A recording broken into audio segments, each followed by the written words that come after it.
गोबां सान बारलांबाय मणिपुरनि हिंसायारि जाथाय नाथाय दासिमबो बन्द जायाखै मणिपुरनि हारियारि हिंसायारिया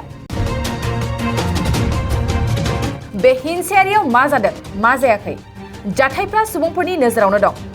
मणिपुराव जागायजेननायनिफ्राय लानानै मोननै हारिनि गेजेराव न'-बां सावलायनाय सुबुंजों सुबुं दानख्लाब सुख्लाब जालायनाय आरो बुथारलायनाया दासिम गोबां जालांबाय नाथाय बेनिख्रुइबो देरसिन जाथाया जादों भारत हादरखौ लाजनांथाव खालामनाय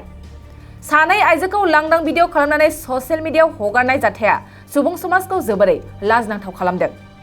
थारैनो मणिपुरनि जाथायखौ लानानै दुलाराय भारतआनो आवाज दैखांदों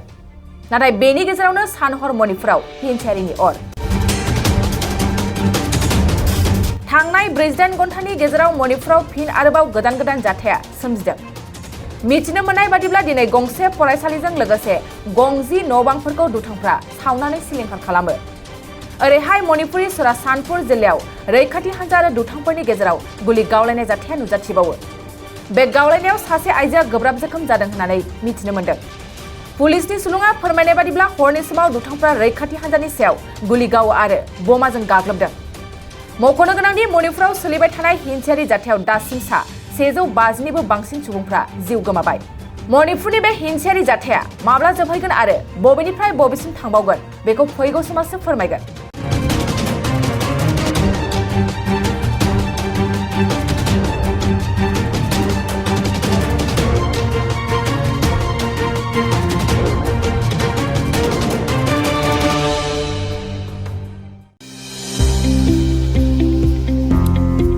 सोलोंथाइ बोसोर 2023-24 नि थाखाय फरायसाफोरनो गोदानै मुं थिसननाय लानानै फैदों क'क्राझारनि डक्टर सभा ब्रह्म